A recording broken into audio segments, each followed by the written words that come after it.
7절에서 13절 말씀 함께 보시겠습니다. 구약성경 434면 사무엘상 16장 7절에서 13절까지입니다.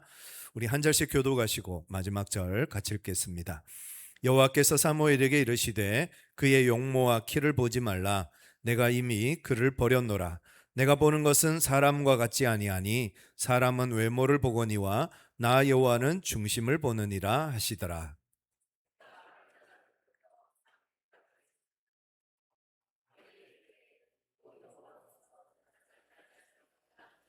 이새가 산마로 지나게 하매 사무엘이 이르되 이도 여호와께서 택하지 아니하셨느니라 하니라.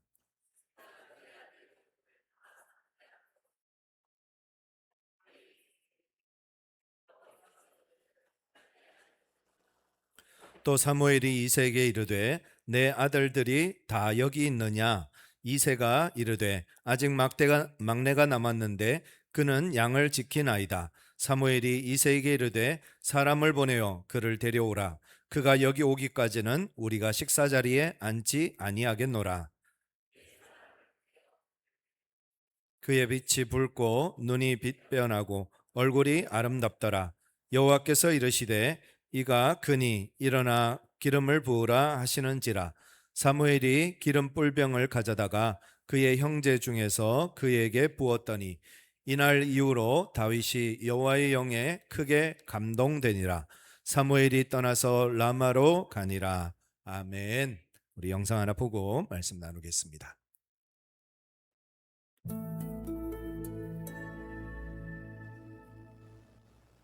하나님께서는 이스라엘의 요청대로 왕을 세우도록 허락하십니다.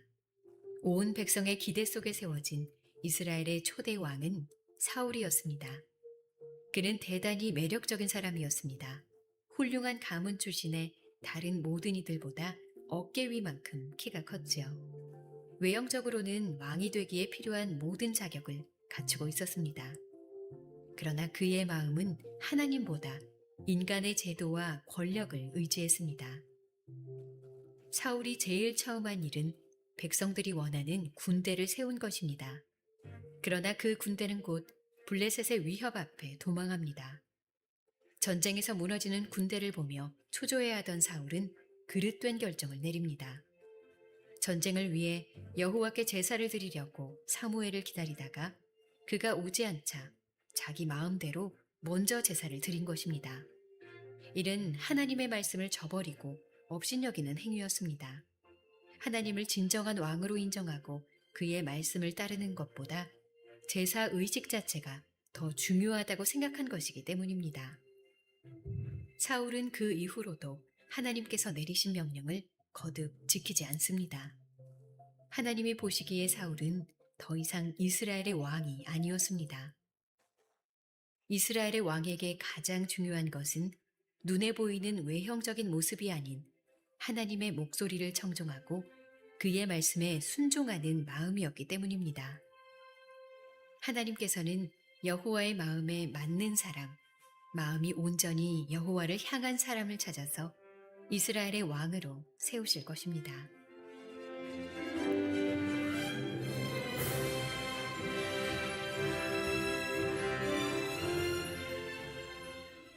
왕이 세워지면 모든 것이 해결될 줄 알았지만 이스라엘의 상황은 실패와 실망의 연속이었습니다. 하나님은 이후 500년 동안 이스라엘로 하여금 선한 왕, 악한 왕 등 각양각색의 왕들을 경험하게 하십니다. 그리고 이 땅의 어떤 왕도 그들의 필요를 채워주지 못한다는 사실을 깨닫게 하시죠. 이 땅의 왕에 대한 실망은 오히려 진정한 왕을 향한 기대와 소망을 불러일으킵니다.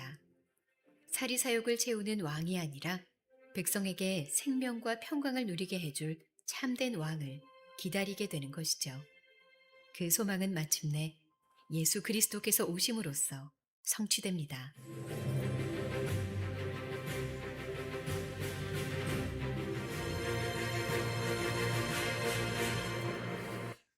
지난주 우리가 읽었던 사사기는 우리에게도 왕을 주시옵소서 하는 이스라엘 백성들의 외침으로 마무리가 됩니다.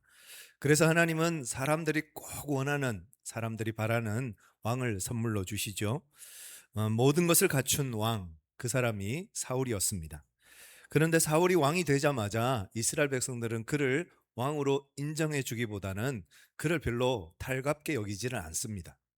그래서 사울은 자신이 왜 왕인지를 증명해야 되는 삶을 살게 됩니다.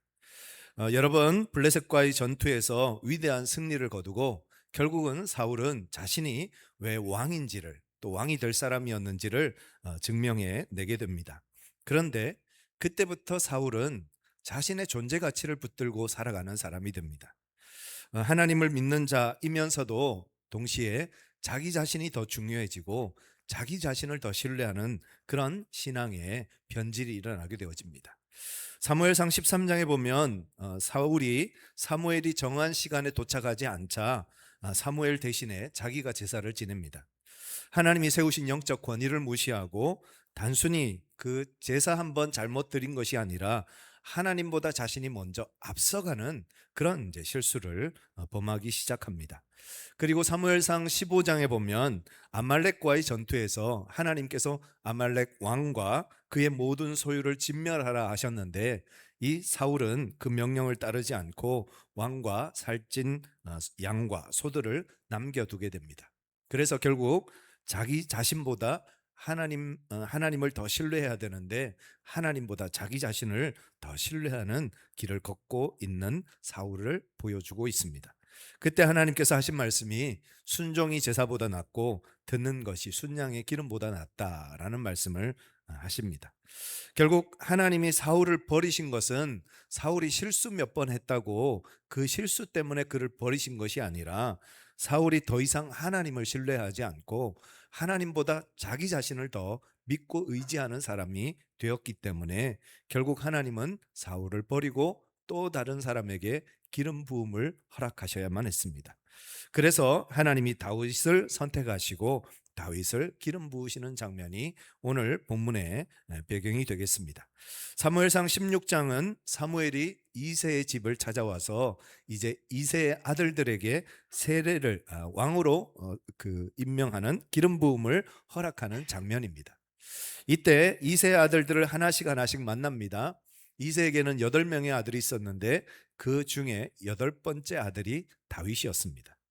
엘리압, 아비나답, 삼마, 느다넬, 랏대, 오셈 이렇게 이새의 아들들에게 기름을 부으려고 했는데 그때마다 하나님은 아니다라고 말씀하십니다.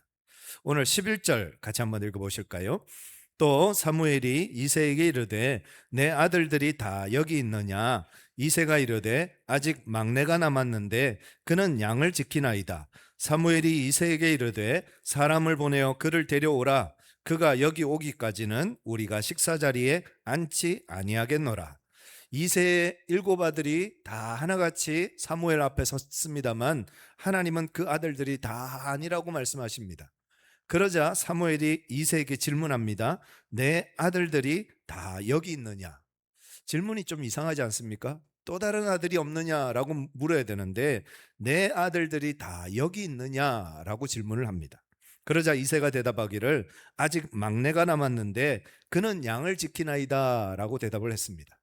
이 말을 우리가 언뜻 보면 아차 막내가 남았습니다. 막내가 양치고 있는데 제가 깜빡했습니다. 그 아들을 데려오겠습니다. 이런 말처럼 읽힐 수 있습니다만 여기 나오는 막내라는 단어는 어린아이라는 뜻도 있지만 작은, 사소한, 보잘것없는, 가치없는 이런 뜻을 가지고 있는 단어입니다. 즉 한마디로 말해서 별 볼 일 없는 작은 아이, 별 볼 일 없는 작은 녀석, 그 녀석 지금 양치고 있습니다 하는 그 얘기입니다. 우리 아들 막내, 그 아이는 그까짓 것 가치 없는 아이입니다. 쓸모없는 아이입니다 라고 아버지가 얘기하는 것이나 마찬가지라는 겁니다. 그 다음 그는 양을 지키나이다 했습니다. 이 말은 양지키는 양직입니다 이런 뜻도 있습니다만 고착된 신분을 의미하는 단어입니다. 걔는 양이나 치는 아이입니다. 걔는 다른 거 할 줄 아는 거 없습니다. 걔는 양이나 쳐야 하는 아이입니다. 그만큼 가치 없는 아이입니다 하는 투가 이 단어에 담겨져 있습니다. 게다가 사무엘이 뭐라고 합니까? 그를 데려오라. 그가 여기 오기까지는 우리가 식사 자리에 앉지 않겠노라. 이미 식사 자리가 다 배설이 되었습니다. 잔치 자리가 다 배설되어서 먹기만 하면 되는 겁니다. 그런데 그 자리에 누구 자리만 없습니까? 다윗의 자리만 없는 거예요. 한번 상상해 보세요. 마당에는 고기와 떡이 모락모락 김을 뿜어내면서 익어가고 있습니다. 맛있게 음식이 준비되고 있습니다. 사람들의 온 마을 사람들 다 초대해서 마을 사람들은 함께 그 잔치에 참여해서 언제 음식을 나누어 줄까 침을 꼴깍꼴깍 삼키면서 먹을 시간을 기다리고 있습니다. 그리고 그 한가운데 이새와 일곱 아들이 떡하니 서서 멋들어지게 서서 이제 사무엘이 기름 붓는 아들이 누굴까를 기다리고 있습니다. 그런데 그 자리에 누구만 없다고요? 다윗만 없는 거예요. 시편 27편 10절 말씀해 보면 내 부모는 나를 버렸으나 여호와는 나를 영접하시리이다. 다윗의 시편입니다. 다윗은 사랑받지 못하고 자란 것 같습니다. 다른 형들이 사무엘을 맞이하면서 잔치 준비를 하고 그 잔치 자리에 함께 하는 그때에도 다윗만큼은 그 자리에 함께할 자리가 없었던 겁니다. 혹시 우리 중에 이런 아픈 과거와 상처와 눈물을 가지고 계신 분은 안 계십니까? 부모에게 사랑받지 못하고 혹은 부모에게 버림받기도 하고 혹은 부모에게 학대를 당하면서 그렇게 자랐던 아픈 과거와 아픈 기억을 가지고 계신 분은 안 계십니까? 다윗도 그렇게 힘든 어려운 상황 속에서 살아냈다는 것입니다. 이새의 눈에는 다윗이 못마땅했을지도 모릅니다. 키도 작고 생긴 것도 남자답지 못하고 화려한 풍채도 없고, 그러니 아버지 보기에는 그 아들이 못난 아들, 부족한 아들, 작고 보잘것없는 그런 하찮은 녀석으로 보였을지도 모릅니다. 그래서 이 아이는 양이나 치는 아이야, 쓸데없는 아이야, 쓸모없는 아이야, 그렇게 편견과 차별 속에서 다윗은 자라났을지도 모릅니다. 그렇게 사람들은 외모를 보고 그 사람의 가치를 평가합니다. 그런데 우리 하나님은 그 외모가 아니라 중심을 보시는 하나님이십니다. 사무엘이 이세의 아들들을 하나씩 면접을 합니다. 첫 번째 아들 엘리압을 제일 먼저 기름 붓기 위해서 만났습니다. 그때 말씀이 사무엘상 16장 6절입니다. 같이 한번 읽으실까요? 그들이 오매 사무엘이 엘리압을 보고 마음에 이르기를 여호와의 기름 부으실 자가 과연 주님 앞에 있도다. 사무엘이 보자마자 엘리압을 보고 감탄을 맞이하지 않았습니다. 왕이 될 상인가, 그런 말이 있잖아요. 딱 보자마자 야, 이 아이는 진짜 왕이 될 상이다. 풍채나 외모나 감탄이 나올 정도로 너무 잘생겼고 너무 훤칠한 겁니다. 과연이라는 말이 나오는데요, 히브리어로 아크는 틀림없이, 오직, 정말, 이런 뜻입니다. 이 아이가 틀림없구나, 이 아이가 틀림없이 하나님이 왕으로 세우실 왕감이구나 라고 감탄할 정도로 그렇게 엘리압은 잘생긴 아들이었습니다.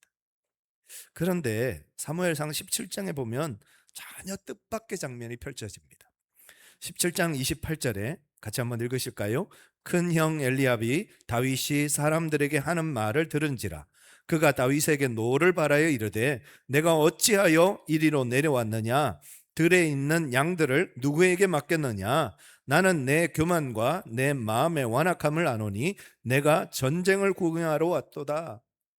아버지 이새가 이스라엘 군대와 블레셋이 전쟁하고 있는 그 전쟁터로 다윗을 보냅니다. 아버지가 다윗을 혼자 그 전쟁터로 보내는 것도 참 이해가 안 됩니다. 형들이 전쟁터에 있으니 가서 형들에게 볶은 곡식 한 에바와 떡 10덩어리 비상식량을 준 거죠. 형들에게 전하고 천부장에게는 치즈 덩어리 하나 전해라, 일종의 뇌물을 준 겁니다. 그렇게 해서 형들의 안부를 확인하고 증표를 가지고 돌아와라 해서 아버지 심부름으로 다윗이 그 전쟁터로 갑니다. 그런데 막상 전쟁터 가보니까 골리앗이 이스라엘 백성들 앞에서 서 있고 하나님을 모욕하고 하나님의 군대를 모욕하고 있는데, 하나님의 군대는 그 골리앗의 크기만 보면서 두려움에 벌벌 떨고 있습니다. 그 모습을 지켜보고 있던 다윗이 사람들과 대화를 하고 있었습니다. 그 대화 중에 큰형 엘리압이 그 대화에 끼어들면서 다윗에게 이런 말을 하는 겁니다. 첫 번째, 내가 어찌하여 이리로 내려왔느냐. 우리가 그냥 읽으면 아유 너 어떻게 왔어? 걱정하고 안부를 묻는 것처럼 보이지만 그 다음 구절 보면 그렇지 않은 것 같습니다. 너 여기 왜 왔어? 너 왜 여기 왔어? 하고 꾸지라는 거죠. 그러면서 이어서 하는 말이 들에 있는 양들은 누구에게 맡겼느냐? 너는 양이나 쳐야지 왜 여기 와 있는 거야? 너는 양치기잖아. 왜 전쟁터에 와서 전쟁터를 얼씬거리고 있느냐? 이런 얘기입니다. 게다가 이 말은 누구가 있는데 했습니까? 그냥 둘만 하는 대화가 아니라 사람들이 많이 서 있는데 그 사이에서 다윗을 향해서 너 양치기잖아 하고 얘기하는 거예요. 다들 전쟁터에 군인으로 와서 전쟁을 하고 있는데 그 중에 한 아들, 그 한 사람, 자기 동생 다윗을 향해서 엘리압은 너 양치기잖아 라고 얘기를 하는 거예요. 그 얘기를 들었을 때 다윗의 입장에서는 어땠을까요? 굉장히 수치스럽고 모욕적인 말로 들렸을 겁니다. 너는 양치기나 하는 사람이잖아. 너는 양치기밖에 안 되는 거잖아. 그런데 왜 여기 왔어? 하고 묻는 것이나 마찬가지입니다. 그런데 그 다음 말이 더 무섭습니다. 나는 내 교만과 내 마음의 완악함을 아노니 내가 전쟁을 구경하러 왔도다. 너 전쟁 구경하러 왔지? 형이라는 사람이 동생에게 이런 말을 쏘아붙이는 거예요. 여러분 한번 생각해 보세요. 전쟁터를 왔어요. 그리고 막내 아들이에요. 막내 동생이에요. 그 막내 동생이 형들의 안부를 묻기 위해서, 확인하기 위해서 아버지 심부름으로 전쟁터까지 왔는데, 그러면 그 형이 동생을 위로하거나 고마워하지는 못할 망정 어떻게 동생에게 이런 말을 하느냐는 거예요. 결국 뭡니까? 다윗은 아버지에게도 사랑받지 못했고 형들에게도 사랑받지 못했다는 겁니다. 사무엘상 17장 29절에 보면 다윗이 이르되 내가 무엇을 하였나이까 어찌 이유가 없으리까 하고 돌아서서 다른 사람을 향하여 전과 같이 말하매 백성이 전과 같이 대답하니라. 다윗도 얼마나 억울했으면 두 마디 말을 쏘아붙입니다. 내가 무엇을 하였나이까 어찌 이유가 없으리까. 그리고는 어떻게 했다고요? 돌아서서 다른 사람을 향하여 했습니다. 형하고는 더 이상 할 말 없습니다 하고는 돌아서서 사람들과 대화를 했다는 겁니다. 아버지에게도 사랑받지 못하고 형들에게도 존중받지 못하고 그렇게 자기 잔치자리가 없는 다윗의 인생. 다윗의 자리는 아버지의 잔치자리에 애초에 초대도 받지를 못했습니다. 이런 환경에서 자란 것이 다윗입니다. 그런데 그런 다윗이 어떻게 이렇게 위대한 사람이 되었을까요? 어떻게 그렇게 하나님 앞에 쓰임받는 놀라운 축복을 누리는 사람이 되었을까요? 그 비결이 7절에 나옵니다. 같이 한번 읽겠습니다. 여호와께서 사무엘에게 이르시되 그의 용모와 키를 보지 말라. 내가 이미 그를 버렸노라. 내가 보는 것은 사람과 같이 아니하니 사람은 외모를 보거니와 나 여호와는 중심을 보느니라 하시더라. 사울은 외모를 보았지만 하나님은 다윗을 뭘 보셨다고요? 중심을 보셨다. 하나님이 다윗의 무슨 중심을 보셨기 때문에 하나님이 사울이 아닌 다윗을 선택하셨을까요? 다윗은 어떤 중심을 가지고 있었기에 하나님께서 사울이 아닌 다윗을 하나님께서 선택하셨느냐는 것입니다. 첫 번째, 다윗은 자신의 부족함과 열등감을 채우는 성실함을 가지고 있었습니다. 다윗은 아무도 보지 않는 광야에서 자신에게 주어진 양치기의 임무를 최선을 다해서 감당했습니다. 그런데 간혹 사자와 곰들이 나타나서 양들을 물어갑니다. 그럼 보통 우리 같으면 어땠을까요? 그냥 양 한 마리 정도 뭐 그럴 수도 있지 뭐. 그러고 넘어갔을지도 몰라요. 그런데 다윗은 그러지 않고 물맷돌을 무기 삼아 연습을 합니다. 물맷돌 던지는 연습을 매일매일 쉬지 않고 합니다. 그래서 나중에는 어떻게 됩니까? 백발백중의 물맷돌 명수가 됩니다. 결국 그 물맷돌로 누구를 물리칩니까? 골리앗을 물리치게 되는 거죠. 하나님은 우리 각자에게 우리만의 장점을 주셨습니다. 나는 장점이 없다. 아니요. 하나님은 우리에게 다 각자의 달란트와 은사를 주셨어요. 그 장점을 잘 개발하면 하나님 앞에 쓰임 받을 수 있는 사람이 된다는 겁니다.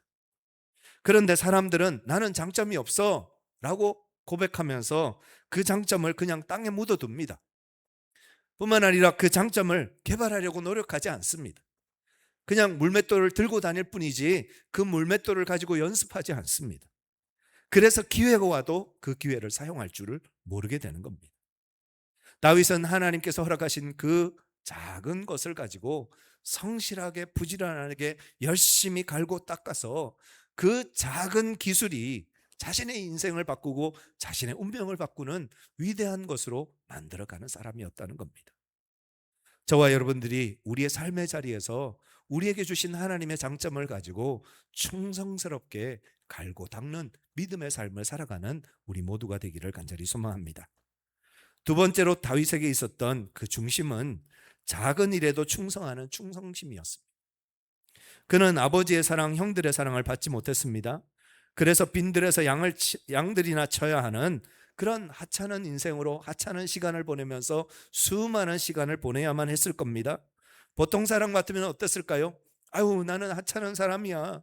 나는 이렇게 하찮은 일을 하고 있어. 나는 정말 별 볼 일 없는 인생이야. 하면서 자신을 비관하면서 열등감과 비교의식과 소외감과 절망과 낙심으로 하루하루를 그 빈들을 한숨으로 채우면서 살았을 겁니다. 아유, 나는 이거밖에 안 돼. 아유, 나는 왜 이런 걸 하고 있어?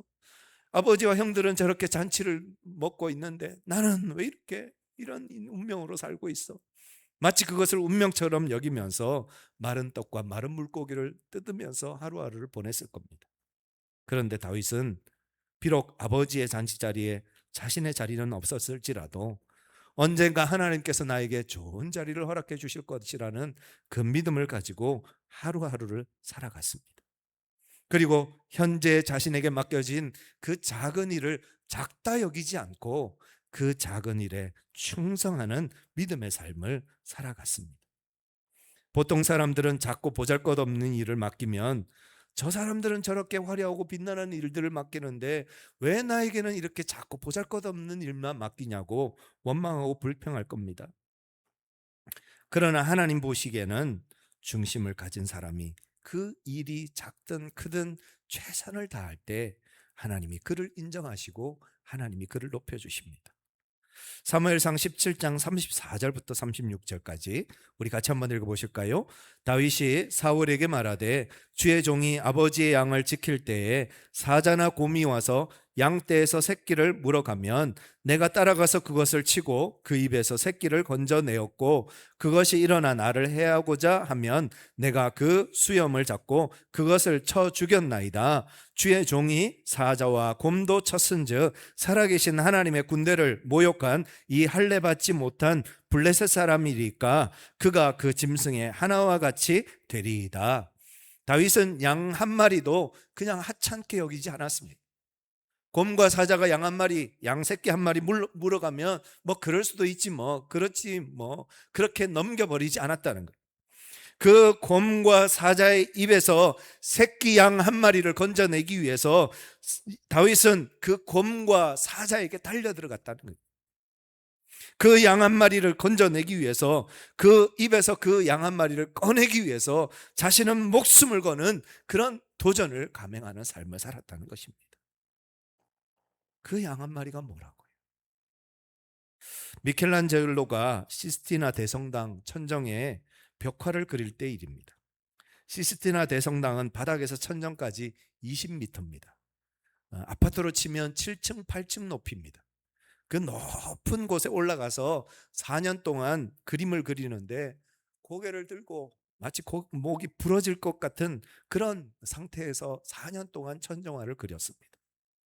그런데 구석구석 얼마나 세밀하게 또 샅샅이 그림을 그리는지 그 모습을 지켜보고 있던 한 친구가 그런 말을 했습니다.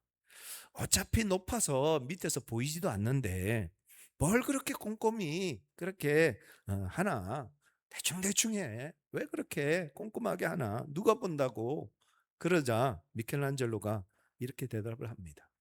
하나님이 보시고 내가 본다네. 미국 디즈니랜드에 가면 가장 자부심과 긍지를 가진 사람들이 있다고 합니다.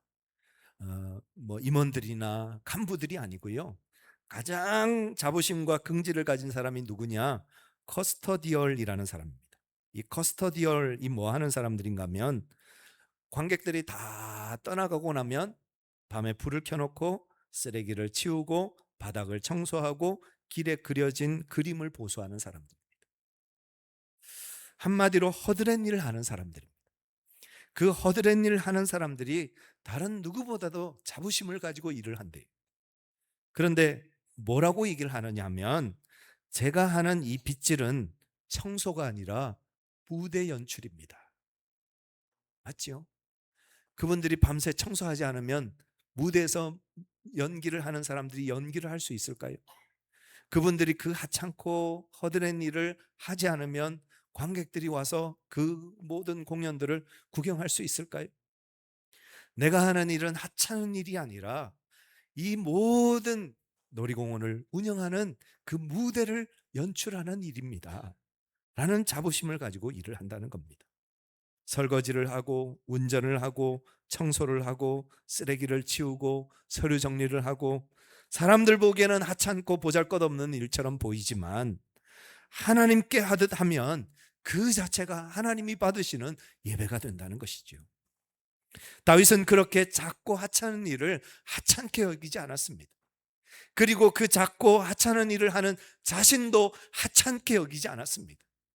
그래서 하나님 앞에 그 중심을 가지고 매일매일 자신에게 주어진 그 작은 일을 하나님께 하듯 최선을 다했고 중심을 들이면서 주님 앞에 나아갔을 때 하나님은 그 헌신을 받으셨고 그의 중심을 기억하셨다는 것입니다. 저와 여러분들에게 주어진 그 모든 일에 최선을 다하는 우리 모두가 되기를 간절히 소망합니다. 마지막으로 하나님이 보신 다윗의 중심은 그 광활한 시간과 공간을 말씀과 기도로 채우는 신실함이었습니다.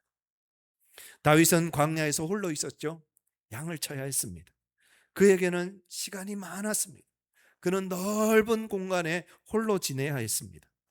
그곳에는 아버지도 형들도 없었습니다. 잘한다 칭찬하는 사람 아무도 없었습니다. 다윗을 인정해 주는 사람 아무도 없었습니다. 그는 홀로 외롭게 그곳에 홀로 던져져 있었습니다. 작고 하찮은 존재로 살아가야만 했습니다. 그러나 그는 결코 혼자가 아니었습니다. 여호와는 나의 목자시니 내게 부족함이 없으리로다. 여호와는 나의 목자시니 내게 부족함이 없으리로다. 나로 하여금 푸른 초장에 눕게 하시며 잔잔한 물가로 인도하시는도다. 다윗은 빈들에서 양들을 치면서 아무것도 없잖아요. 아무도 없잖아요. 아무도 알아주는 사람 없어요. 아무도 인정해주는 사람 없어요. 그렇지만 거기가 어디라고요? 아무것도 부족함이 없는 푸른 초장 쉴 만한 물가라는 겁니다. 지금 삶의 자리는 너무너무 공허하고 모든 것이 텅 비어있는 아무것도 없는 자리지만 여기가 주님이 나와 함께 하시니까 하나님이 나와 함께 하시니까 여기가 바로 푸른 초장 쉴 만한 물가다라고 하나님 앞에 고백하고 있는 다윗의 고백입니다. 국민일보에 실렸던 간증입니다. 어린 시절 세 남매 막내로 자란 여자 집사님의 간증인데요. 자라면서 늘 오빠들에게 놀림을 당했습니다. 옥덜매야 옥덜매야 옥상에 떨어진 메주야 하면서 늘 오빠들은 그러잖아요. 그죠? 그래서 그 놀림을 받으면서 자라다 보니까 자기도 모르게 자존감이 바닥을 쳤다는 거예요. 여러분 반복해서 하는 말은 굉장히 위험할 수 있는 말입니다. 반복해서 그냥 농담식으로 하는 말일지라도 계속해서 반복해서 하면 그 말대로 되는 거예요. 우리가 칭찬을 많이 해야 하고 격려의 말을 많이 해야 하고 좋은 말을 많이 해야 하는 이유가 그런 이유입니다. 칭찬 많이 듣고 자란 아이는 자부심이 많습니다. 그런 긍지가 많습니다. 그런데 혼나고 맨날 부정적인 말 들으면 결국 그런 아이가 되어가는 겁니다. 우여곡절 끝에 간호대학에 들어갔고 임용고시를 쳐서 보건교사까지 되었습니다. 참 훌륭하지요. 그런데 학교 발령받아서 보건교사를 하는데 보건 업무만 보는 게 아니라 허드렛 일이 얼마나 많은지, 잡다한 일이 얼마나 많은지, 점점 학교 생활도 재미가 없어지고 지쳐가고 힘들고 짜증만 많아지기 시작했습니다. 그런데 어느 날 교회에서 목사님이 설교하시는데 만일 죽은 자의 부활이 없으면 그리스도도 다시 살아나지 못했을 것이요 말씀을 전하시는데 성경대로라는 단어가 마음에 와서 콱 꽂혔습니다. 아, 예수님 부활하셨지. 예수님 다시 살아나셨지. 예수님 지금 나와 함께 하시지. 예수님 내 안에 계시지. 이 마음이 드니까 그동안 마음을 짓누르고 있던 그 모든 우울감과 또 자존감이 낮은 그런 열등감들이 한꺼번에 다 사라지는 것 같고 자유함을 얻게 되어지더라는 거죠. 그러면서 매일매일 자신감을 가지고 하루하루를 살아가기 시작합니다. 어릴 때부터 엄마와 매일 다투고 또 이단에 빠지기도 하고 속이란 속은 다 썩였던 친정아버지가 그렇게 밉고 싫었는데 예수님이 마음속에 들어오니까 어느 날부터 그 아버지가 너무 불쌍해 보이고 긍휼이 보이고 그 아버지를 위해서 기도하기 시작하게 되더라는 겁니다. 그러면서 어느 날 갑자기 아버지가 병원에 입원하셨고 그 아버지를 찾아가서 아버지에게 복음을 전했고 아버지가 영접 기도를 하시고 결국은 영접하신 상태에서 천국으로 부름을 받으셨습니다. 평생 열등감과 자존감 속에서 낮은 자존감에서 살아왔던 이 집사님이 부활하신 예수님을 만나고 그 부활하신 예수님을 마음속에 모시고 살아가니까 모든 것이 기쁨이고 모든 것이 행복함이 되어지더라는 거예요. 보건교사로서 아이들 대할 때도 주님 대하듯 주님께 하듯 열심히 최선을 다해서 아이들을 돌봅니다. 그리고 그 아이들 학부모님들과 또 상담을 하고 통화를 할 때마다 그 부모님들을 정말 사랑하는 마음으로 아이들을 사랑하는 마음으로 친절하게 정말 정성을 다해서 상담을 하면서 은근슬쩍 복음을 또 전했습니다. 그러면서 한 사람 한 사람 예수님을 믿는 믿음의 역사들이 일어나기 시작하는 거예요. 그렇게 예수 그리스도 십자가의 군사로 하루하루를 살아가게 되었다 하는 그런 믿음의 간증이었습니다. 비록 내 삶의 현실과 처지에는 아무것도 없지만 빈들이지만 텅 빈 공간이지만 그곳에 주님으로 채워가니까 주님이 나와 함께 하시니까 그곳이 천국 같은 곳이 되어져 가더라라는 그런 고백입니다. 오늘 12절 말씀 한번 보실까요? 같이 한번 읽겠습니다. 이에 사람을 보내어 그를 데려오매 그의 빛이 붉고 눈이 빼어나고 얼굴이 아름답더라. 여호와께서 이르시되 이가 그니 일어나 기름을 부으라 하시는지라. 사람의 눈으로 볼 때 다윗은 별로 아무것도 아니었습니다. 그냥 작고 사소하고 하찮은 아이였습니다. 그런데 하나님의 눈으로 다윗을 다시 보니까 어땠다고요? 그의 빛이 붉고 눈이 빼어나고 얼굴이 아름답더라. 눈이 이글이글하는 거예요. 그 속에 하나님을 향한 열정으로 충만한 거예요. 하나님의 꿈을 가슴에 품고 하나님의 뜻대로 살고 싶은 그런 열망이 그 아이 속에 충만하게 넘쳐나고 있는 것이 그 눈을 통해서 빛나게 빛을 발하고 있었던 겁니다. 결국 하나님은 그를 인정하시고 그를 기름 부으셔서 하나님의 종으로 사용하셨다는 것입니다. 사람은 외모를 보고 경력을 보고 이력을 따지고 실력을 평가하지만 우리 하나님은 우리의 스펙이 아니라 우리의 중심을 보십니다. 그 하나님의 눈에 드는 저와 여러분들 되시기를 간절히 축원합니다. 비록 세상의 식탁에는 우리가 앉을 자리가 없을지라도 우리 하나님은 우리에게 가장 좋은 자리를 예비해 놓고 우리를 초대하셨고 우리를 부르시고 우리를 기다리고 계십니다.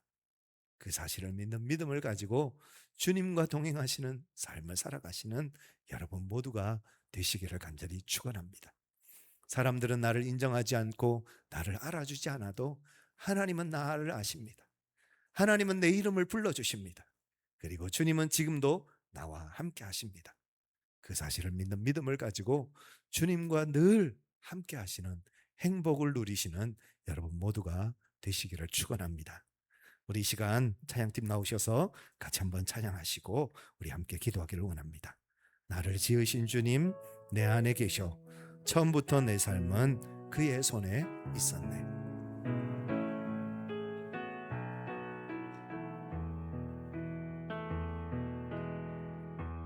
나를 지으신 주님 내 안에 계셔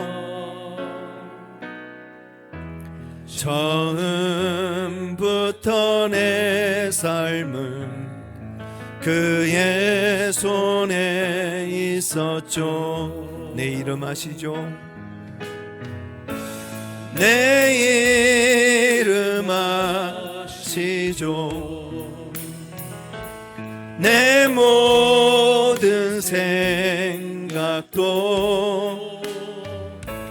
내 흐르는 눈물 그가 닦아주셨죠. 그는 내 아버지, 그는 내 아버지, 난 그의 소유. 내가 어딜 가든지 날 떠나지 않죠. 내 이름 아시죠? 내 이름 아시죠? 내 모든 생각도 내 흐르는 눈물 그가 닦아주셨. 내 이름 아시죠? 내 이름 아시죠? 내 모든 생각도 아바 아버지 아바라 부를 때 그가 들으시죠. 이 시간 함께 기도하실 때 세상 누구도 나를 알아주지 않고 세상 누구도 나를 인정해 주지 않아도 하나님이 나를 아시고 하나님이 내 이름을 아시고 하나님이 나를 불러주십니다. 그 사실을 믿는 믿음을 가지고 주님과 동행하는 삶이 되게 하여 주시고 주님의 뒤를 따라 걸어가게 하여 주시고 우리에게 맡겨주신 작고 사소한 일일지라도 최선을 다하는, 그래서 하나님께 인정받고 하나님께 기쁨을 드리는 믿음의 삶을 살아가는 나의 삶, 우리의 삶이 되게 하여 주옵소서. 우리 함께 기도하시겠습니다. 함께 기도합니다. 사랑과 은혜가 충만하신 아버지 하나님, 오늘도 우리에게 주님의 귀한 말씀을 허락하여 주심을 감사합니다. 아버지의 식탁에 나의 자리는 없었습니다. 다윗의 자리는 없었습니다. 그럼에도 불구하고 하나님께서는 그를 기억하여 주셨고 그를 불러주셨고 그를 인도하여 주셔서 하나님이 기뻐하시는 자리로, 하나님이 쓰시는 자리로 그를 인도해 가셨습니다. 그 하나님의 뜻을 따라 우리 또한 믿음으로 주님을 따라 걸어가는 은혜의 삶이 되게 하여 주시고 하나님의 영광을 따라 나아가는 축복의 걸음을 걸어가는 하나님의 백성으로, 하나님의 자녀로 살아가는 저희들 되어줄 수 있도록 하나님께서 우리를 불러주시고 인도하여 주시옵소서. 존귀하신 아버지 하나님, 하나님께서 우리를 사랑하셔서 우리를 하나님의 자녀 불러주심을 감사합니다. 주님과 동행하는 믿음의 삶을 살게 하여 주셔서 비록 세상이 우리를 인정하지 않고 세상이 우리를 바라보지 않을지라도 오직 주님만으로 감사하고 주님만으로 만족하고 주님 안에서 기뻐하는 믿음의 삶을 살아가는 저희 모두가 될 수 있도록 주께서 함께하여 주시옵소서. 우리 구주 예수 그리스도의 이름으로 간절히 기도드리옵나이다. 아멘. 다 같이 일어나셔서 찬양하시겠습니다.